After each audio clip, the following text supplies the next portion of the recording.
Hey, you might have heard about this going on the national scene, but believe it or not, within our own state, we took a look at what happened in the recent elections, and we've got the person responsible for the group that collected the data, and she's going to share it with us on today's State of Greater Western New York report, which, as always, is brought to you by. Each week, our community makes history. Each week, you make history. And each week, there's only one source to turn to for the first take on history. You know what that is? Subscribe to the Sentinel right now to discover the history being made in your own backyard. The Minden Honey Falls Lima Sentinel. More than just your news, it's your history. Welcome, everyone, to this edition of the State of Greater Western New York Report. Join us each episode as we discuss fantastic topics ranging from history to science to the strange and the wonderful, as well as the treasured spirit with which our region has infused America.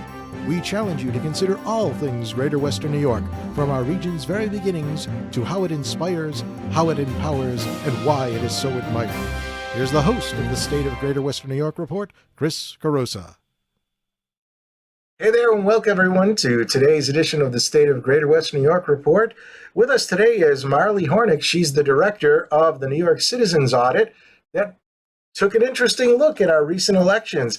Marley, tell us a little bit about yourself and how you got interested in doing this.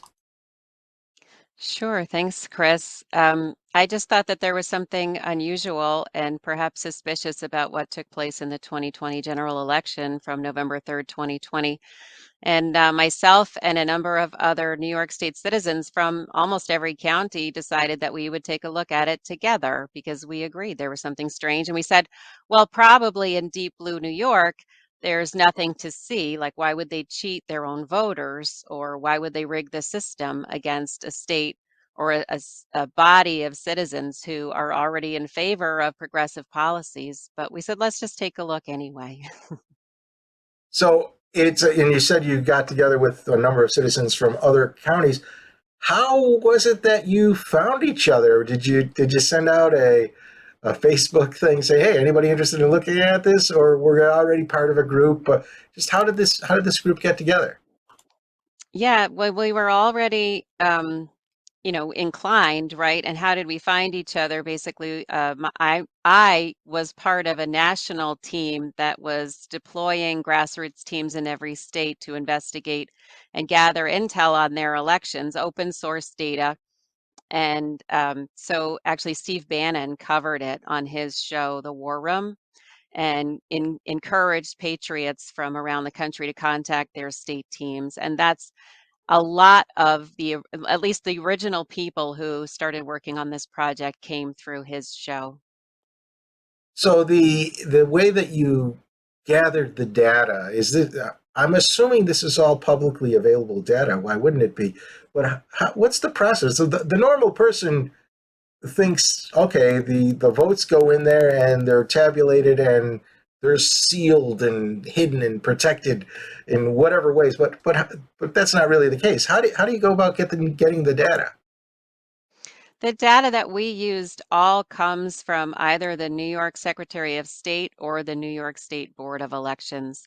We requested a copy of the New York State voter rolls from the state office. There's a form on their website. Anyone can do it, although you have to know how to transform a gigantic CSV disk into a database that can be searched and utilized that way. And we also requested copies of the voter rolls by county from all 62 counties. The counties were not as forthcoming as the state, and some of them still haven't responded to lawful freedom of information requests that were submitted in September of 2021. We still haven't received data back from some of the 62 counties, And and this many is of the sets that we requested were incomplete. ah, this is the sort of thing that anybody could do, right? I mean, this is public information, so it's Yep. not like you're breaking any rules or anything.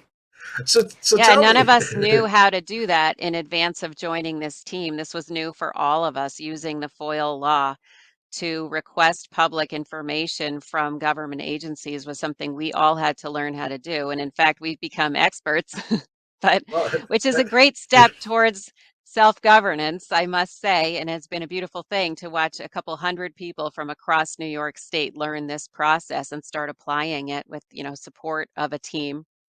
I will tell you from a journalism standpoint, they regularly teach how to do this because this is something that a lot of reporters always do to get the same sort of information that you're trying to get.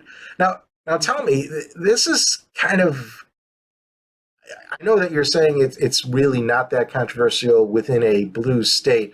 On a national level, people who have been looking into the election have been, in a way, targeted, you might say, by whoever. Were you afraid that this might have happened to you?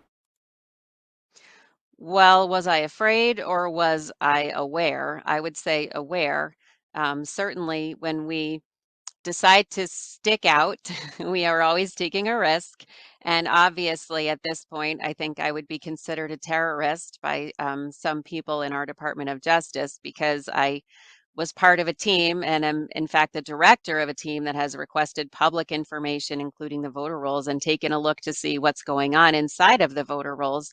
I don't think that makes me a terrorist. I think that's actually a sign of a very active and effective citizenry, but that's definitely the way that we're painted. We do operate anonymously, actually, for the most part. There's only a handful of us who have taken the step of divulging our actual identity in a public way because, for that very reason, because we have families and because we're just good people who want to see things fair. We're not saying we want this party or this candidate or that candidate to win. We want to know that the voice of the people, the true voice of the people, is being heard.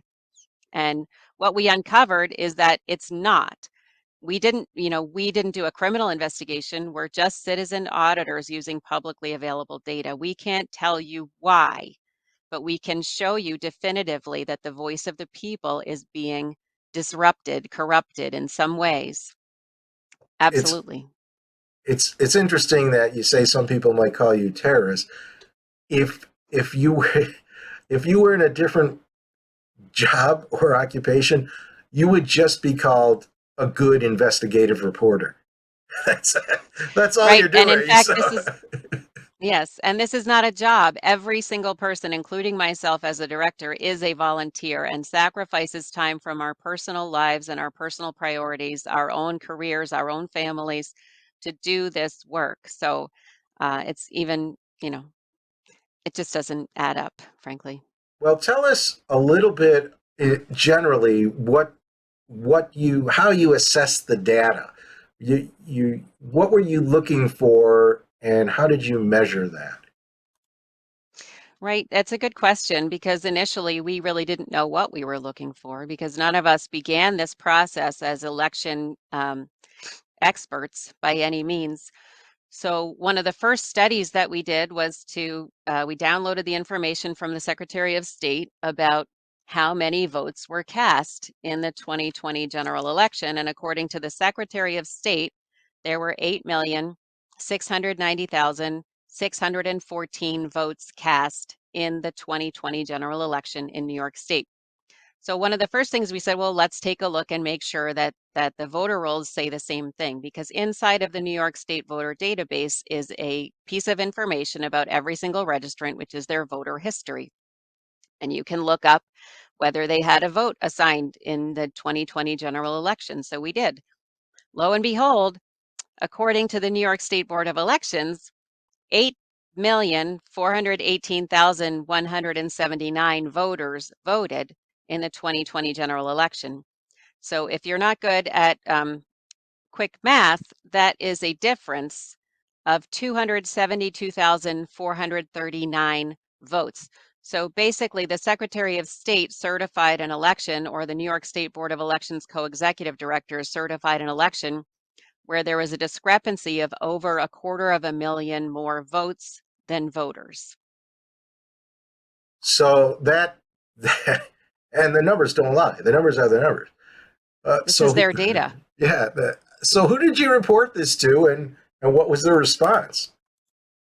Yeah, well, we reported that and many other other seemingly impossible anomalous discrepancies that we discovered regarding the 2020 voting. We reported it to the Secretary of State. We reported it to the four or the two co-executive directors and the four commissioners of the New York State Board of Elections. We reported it to the Attorney General. We reported it to the head of the Republican Party statewide and the head of the Democratic Party statewide. And in addition, we reported it in roughly 29 counties at this point to the individual the county board of elections commissioners, as well as the county DA, the county sheriff, like the county party heads, anyone we could think of that might have jurisdiction over an investigation or some kind of meaningful response to the fact that the 2020 general election in New York State was certified, even though it was impossible to certify. So how did they respond? We haven't gotten a single response yet from any of those defendants.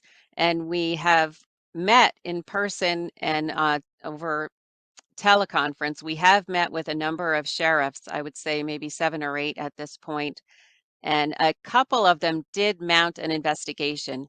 They took the information we showed them, which in their case was specifically regarding 321,000 unique instances of identity theft that took place within the New York State Board of Elections, where people's identities were duplicated, assigned unique State Board of Elections ID numbers, and used to vote, which is a criminal charge under federal and state law, identity theft for the purposes of theft, like stealing other goods, right? You create a false identity, you create a false registration number for that person, and then you use it to do something that's unlawful.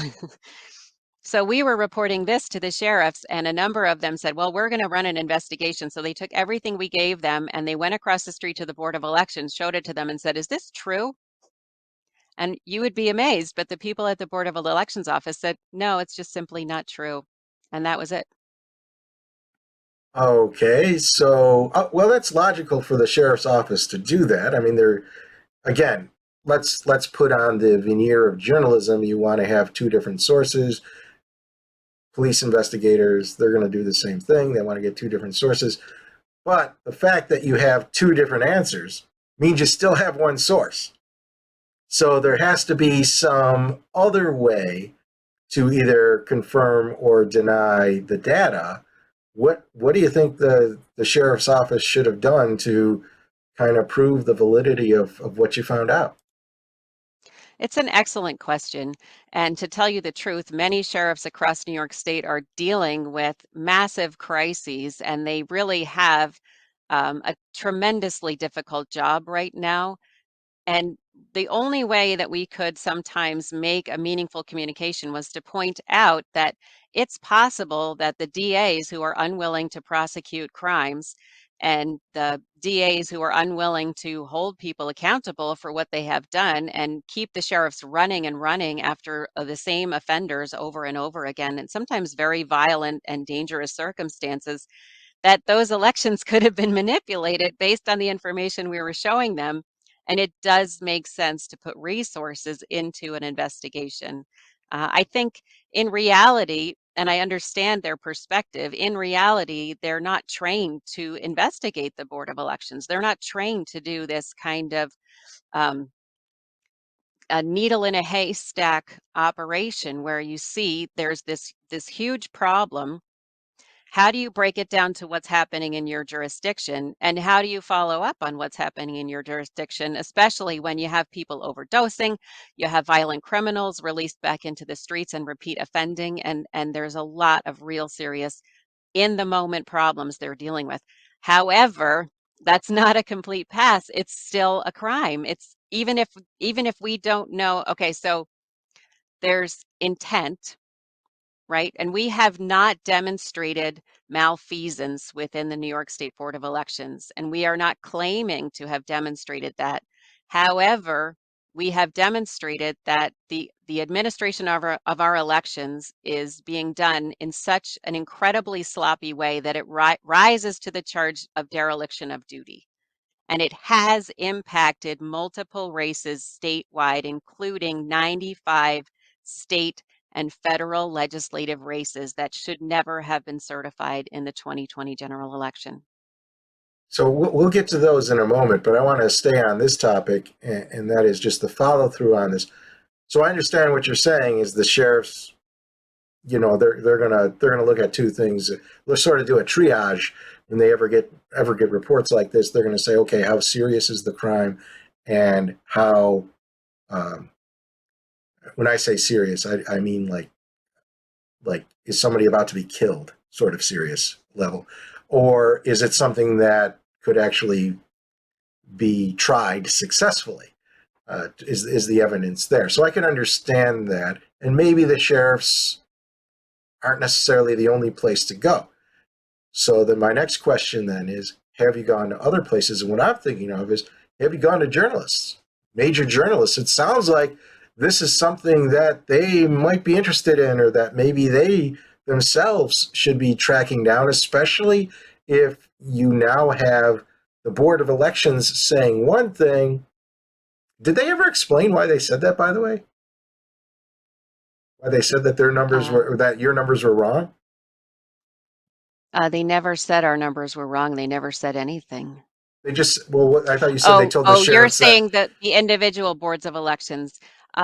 Yes, there are some explanations. I don't have them in front of me. For example, a popular explanation that's given. Here's a good one that has come up many times, and this came up in the Syracuse.com coverage that our team received, which was overwhelmingly negative. So for example, on our website, we have a data point there. It's just kind of a catchy thing about the Lincoln voters in New York State. There's over 10,000 registrants in the New York State voter rolls whose date of birth is January 1st, 1850.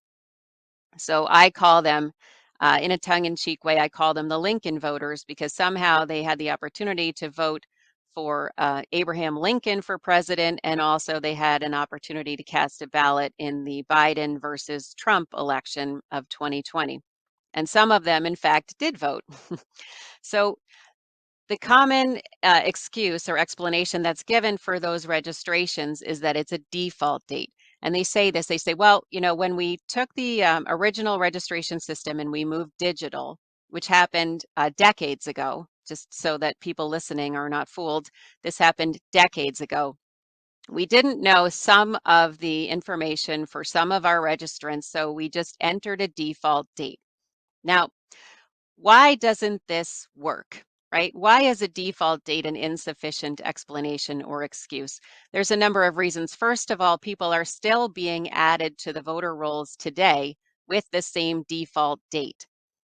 So that doesn't work. Like you can't just say, well, we don't know what someone's birthday is who just registered a week ago, so we entered January 1st, 2021. The other problem with a default date is that it is falsified information. And that's admitted, right? They didn't know the date, so they entered something else that's falsified. Whether or not they had an intent to deceive or whether they were simply doing a very poor job, it doesn't matter. It's still falsified information. And as it turns out, your birth date or your registration date or any of the other information recorded about you in the New York State voter rolls is material to determining whether you are eligible to vote. Because if you know the date has been falsified, that means that you don't know what the real date is. I don't know as a citizen auditor, and neither does an elections official know. The only way to know is to canvass the voter. So in the meantime, you were allowing someone to vote, to participate in elections whose birth date is unknown. And there's no telling whether or not that vote is valid. New York Citizens Audit would like to say that that means it's invalid. And under the law, that's what makes sense. But the New York State Board of Elections doesn't want to be held accountable for potentially disenfranchising millions of voters who have falsified data in their voter registration record. This is great stuff, Marley. If you don't mind, I'm going to skip the break. We are going to go just right through because there's just so many questions that pop up. The first one is when I'm assuming that when you spoke to whoever it is you spoke to at Syracuse.com, you were given the opportunity to say what you just said. Was that the case, or did they just print what they printed? Both are true. I was given the opportunity to respond.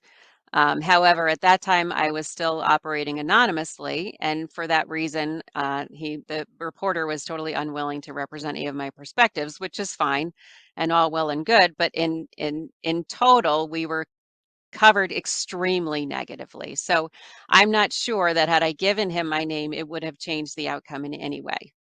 You had any other press coverage on this? I recently did an interview with a radio station out of Buffalo that perhaps will be covering us. I have no idea whether or not that coverage will be positive or negative. I did mention to the reporter he had attended a gathering in Amherst, New York that was sponsored by the Amherst Republican Committee for a screening of 2,000 Mules and a brief discussion with New York Citizens Audit. And some of our team members were there giving a very cursory overview into some of our findings.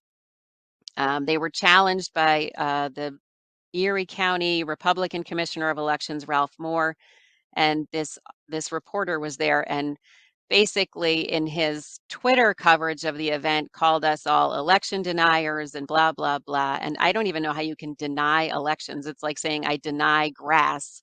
You know, they happen.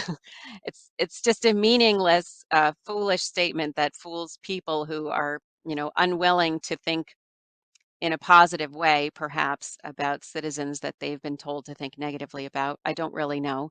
But I did get on, when we got on the phone for our interview, I did tell him, I said, well, before we start our interview, I have a question for you. How come you called my team members names and how come you covered our events so negatively and cast so many negative aspersions over us? I said, what exactly is the purpose of this interview if it's not to find more fuel for your fire? He was quite taken aback, and we ended up having an excellent conversation, but I have no idea what the outcome will be. We'll It's find out when just it's published, I suppose. I'm thinking of this just purely from a journalism standpoint. There is a discrepancy here. And I'm not just referring to the discrepancy that you've discovered. There's a discrepancy on the discrepancy. There's two different interpretations of the data that you're looking at. This begs someone to look deeply into it and not to get into the name calling. I mean, a good journalist would never do that. It doesn't serve any purpose. It's just you report the facts. Now, actually, okay, so columnists are technically journalists, and columnists are allowed to use names. But a standard reporter who's just going to do the who, what, where, why, and when sort of thing, no editorializing at all, just report the facts. Even if the facts say this group says that this Abraham Lincoln birthday is there and it shouldn't be there and it's fraudulent, but the Board of Elections says, oh no, it's okay, we could use it. Those are the facts. Now the question would be well, what does the law say? So who would you go, who is in charge of the Board of Elections? Who monitors them? Who's the authority? Who do you go to when you have a question at the Board of Elections that you're not satisfied with the answer? Well, they do have their own in-house kind of rules enforcer, I guess. I can't remember what the title is of this position, but basically, if you don't like what the Board of Elections is doing, you can ask the Board of Elections for a hearing regarding what the Board of Elections is doing. And that is, in fact, even the procedure under federal law, the Help America Vote Act. It's actually pretty easy to mount a challenge to any kind of evidence or allegations that you could make. You could say, well, they're not following this section of HAVA, they're not following that section, this is not being upheld, and you can file a claim and it goes straight to the New York State Board of Elections and they decide whether or not you deserve a hearing. Well, we're getting people who are wondering, well, what does this all mean to Western New York? So let me go to those questions. Sure. Well, first we'll say this, and I've looked at the data. The data is probably on your website. I know you sent it to me, but it's it's publicly available. I guess that's what I'm trying to say. Anybody It can see is, it. yes. Yeah. So Anyone what? can see it. If they go to auditny.com/latest, or just go to the auditny.com page and open the latest dropdown and click on the media thing, I think that's where it is. That's where you can download this particular report, A Study in Deficits. And there's other reports available there as well. So anybody could look at it, but I looked at it, and I'll say this is that though there are discrepancies. What did you call them? Irregular votes? There was a technical term or a Yes. legal term. So there's these irregular votes for whatever reasons the numbers don't match up, and there's a handful of races within the Western New York region where these irregular votes are greater than the margin of victory. It doesn't mean that Yep. the person who won didn't win. It just means, hey, this is a question. Let's look into it. And I'll also tell everyone that this impacts both Republicans and Democrats. So it's not looking at just one side. In addition, in at least one of the races, one that I'm familiar with, the party that was expected to win, that had the enrollment advantage, ended up winning, but there was still a mismatch between the margin of victory and these irregular votes. So it's not that it's not supposed to be controversial. It's really just math. All it is math. And math is agnostic. It doesn't have a favorite party. It doesn't have a favorite point of view. It's just numbers. So let's look at one. We have a few minutes left. Let's look at one of the races, probably the one that has the biggest area, the congressional race. Which congressional race was it again in Western New York that You said is 27, and before we do that, I just want to say so that people understand, because they haven't seen the report like you have, I just want to say that it's math and it's law. And the report contains the law that defines what categorizes a registrant who is eligible to vote. And every single one of the votes that we're going to be talking about here is assigned to someone who, according to their own laws, according to New York State election law, is not eligible to vote for one reason or another. Now, you can't blame me for that. I'm not the one who created the registration that made them ineligible. It is the responsibility of the Board of Elections to answer for this and to be responsible to the fact that 740,906, 740,396 minimum irregular votes were assigned in the 2020 general election, impacting every race statewide. So in the congressional district, the 27th congressional district in New York State, in the 2020 general election, there were 398,233 votes cast, or voters who voted. Actually votes cast. The victory margin for the winner, and I don't have that in front of me. I'm not here to say who should have won, who should not have won, what party should win, what party should not win. I am simply reporting on the math. Like you said, Chris, the victory margin was 22,925 votes. However, the number of votes in that race that were assigned to registrants who are ineligible to vote according to New York State law was 32,265. So exceeding the margin of victory by nearly 10,000 votes. And I want everyone, it's not just that they exceed the victory margin. I want everyone to understand that in election law, a vote assigned to an ineligible registrant for whatever reason, whether it's the fault of the voter, whether it's malice on the part of the New York State Board of Elections, or whether it is incompetence rising to the level of dereliction of duty by the Board of Elections, that is the definition of election fraud. And never mind the victory margin, there are 32,265 counts of election fraud in just the 27th congressional district in New York from the 2020 general election. now you don't know where those people voted, right? You don't know what candidate they No voted one for. knows. Yes, right. I want to make that point because just because you have this discrepancy doesn't automatically mean the election would have been overturned because they Exactly. could It have all means the voted for the election, loser. You don't know. Yeah, so it's it means it shouldn't have been certified. It was uncertifiable. because it's littered, absolutely loaded with election fraud.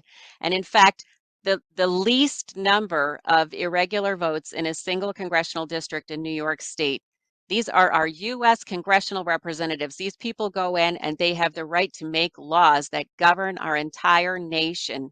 And the smallest number of irregular votes in a U.S. congressional race from New York was 24,721. Wow, that's still a lot. And It's and sobering. There shouldn't have been one.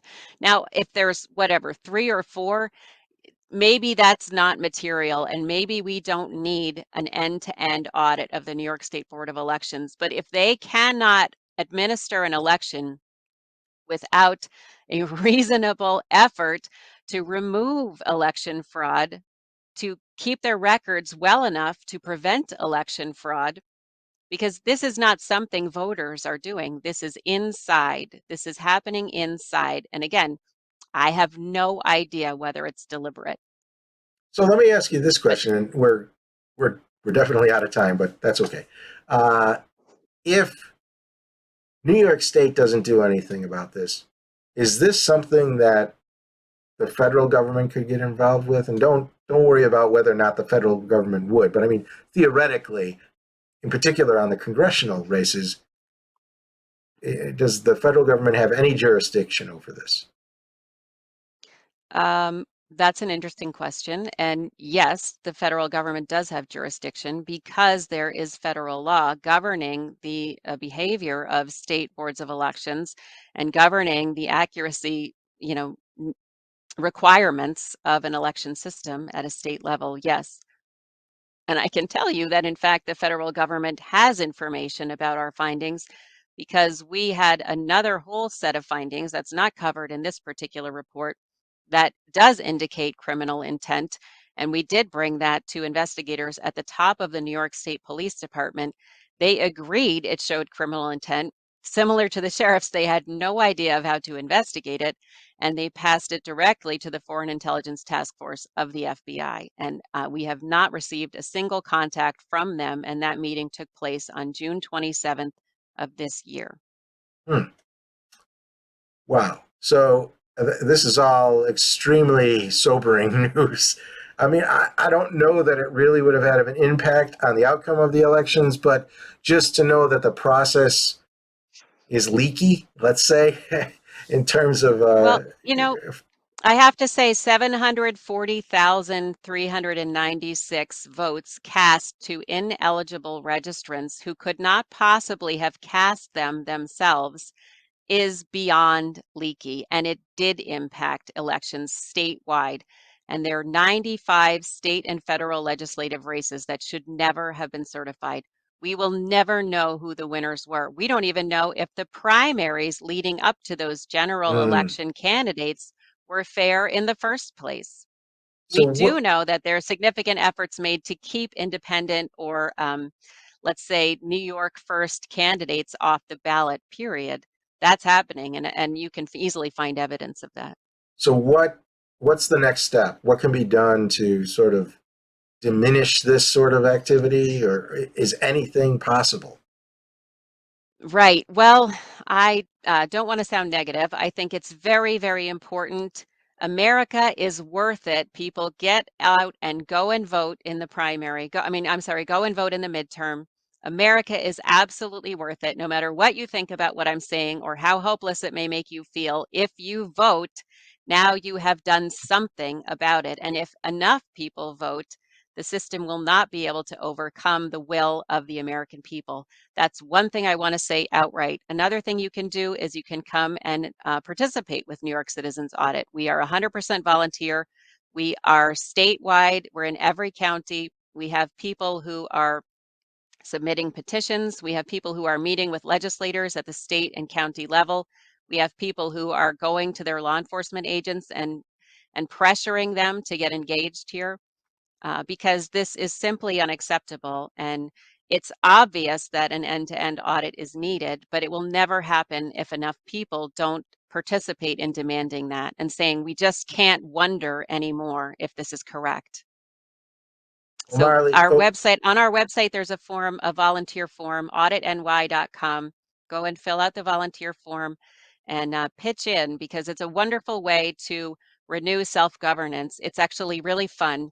Everybody's working together. We're learning, we're helping each other grow as patriots, and we're becoming way, way more informed about what is really taking place with the money we, as the taxpayers of New York State, have invested in the New York State Board of Elections. all right. Well, Marley, thank you very much for being on today's show, and thank everyone for watching who's watching. Remember, if you're live, you can ask questions through me, through our little call here. Like we saw earlier, you just go to stateof.greaterwesternnewyork.com and you can sign up. It's free, and every Thursday you'll get the invitation to the studio so you can participate remotely wherever you are. You don't have to travel. And you can watch live and see and ask questions, and maybe get some more satisfaction out of watching these shows. It's been great. This has been very insightful and amazing, I'll say, Marley. I want to thank you very much for really coming on almost at the last minute here and giving us this information. I think a lot of people will appreciate it, and I really encourage you to speak more to the media, no matter what they think. The numbers are the numbers, and it's really their job to sort of do the follow through on some of the questions that you have, and they need to follow through with the officials on this to see why they're disagreeing with you without calling names. They're not. You're just the messenger. Don't shoot the messenger. It's the numbers. They're disagreeing with the numbers. Well, they need to explain why. Anyways, that's my opinion. Agreed. Again, thank you all for watching this week's show, and we'll be here next week. Bye-bye for now.